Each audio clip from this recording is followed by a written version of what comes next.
Ya, pertama-tama pemerintah mengapresiasi putusan Pengadilan Militer Jakarta dan menghormati independensi mereka dalam memutus perkara ini. Memang pemerintah sama sekali tidak mencampuri, tidak mempengaruhi jalannya persidangan dan kita sepenuhnya percayakan agar pengadilan dapat memutus perkara ini dengan seadil-adilnya.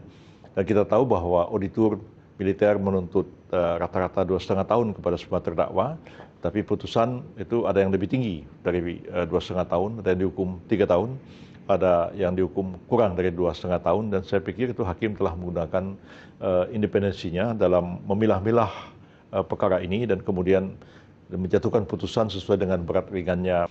Hakim telah memutuskan dengan menimbang sebaik-baiknya sehingga putusan menjadi berbeda-beda, ada yang 3 tahun, ada yang 2 tahun, ada yang 1,5 tahun, dan itu didasarkan atas berat ringannya kesalahan yang dilakukan oleh para terdakwa.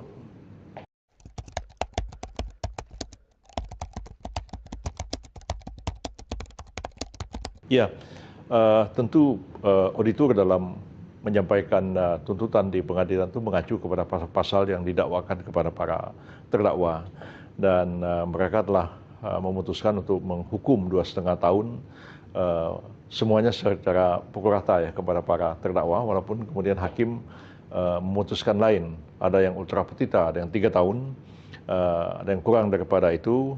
Dan bahkan terhadap 2 terdakwa, hakim memutuskan mereka dipecat dari dinas militer yang tidak ada dalam tuntutan dari auditor. Dan ini sebenarnya adalah independensi hakim dapat mengambil keputusan seperti itu.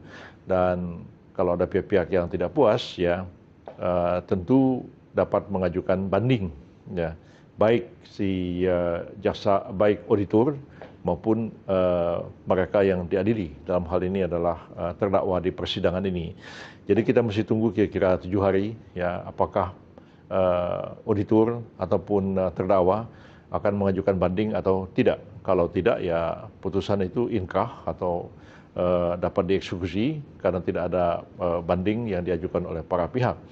Tapi kalau misalnya tidak puas, masyarakat yang nggak bisa meminta apa-apa, ini karena perkara pidana ya.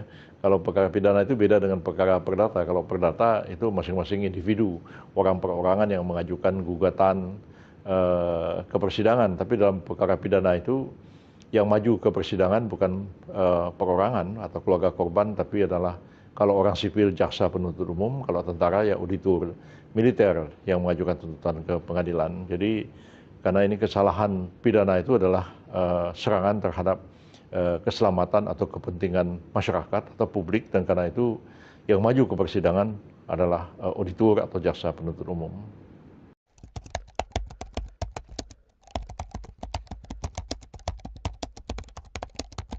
Ya, tentu auditor menggunakan KUHP baru dan menggunakan KUHAP baru dalam menuntut perkara ini, dan saya kira memang dalam batas-batas apa yang telah ditentukan oleh KUHAP maupun oleh hukum materialnya di dalam KUHP. Dan itu pun masih juga hakim berani mengambil keputusan yang ultra petita, melebihi daripada tuntutan jaksa. Tapi sepanjang hakim itu tidak memutus lebih daripada apa yang ditentukan oleh undang-undang, ya tindakan hakim itu, putusan hakim itu sah, walaupun para pihak yang tidak puas tentu dapat mengajukan banding atas putusan pengadilan militer pada tingkat pertama.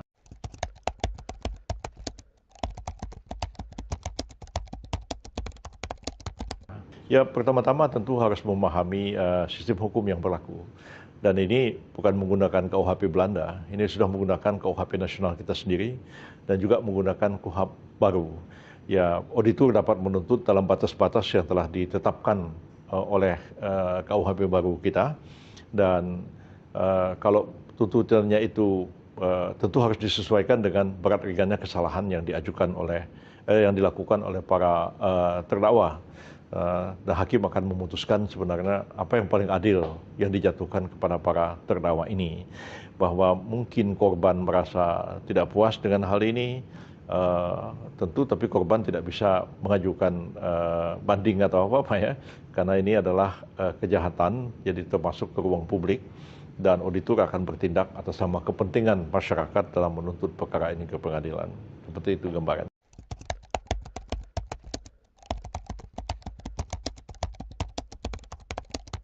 Boleh saja, mereka dapat menyampaikan keberatan itu baik langsung kepada auditor maupun juga kepada melalui media, dan itu akan dipertimbangkan oleh auditor apakah mereka akan mengajukan banding atas putusan ini, walaupun memang sudah ada putusan ultra petita. Tapi kalau pukul rata dituntut 2,5 tahun, ada yang diputusannya 1,5 tahun, itu ada dasar juga bagi auditor untuk mengajukan banding atas putusan ini.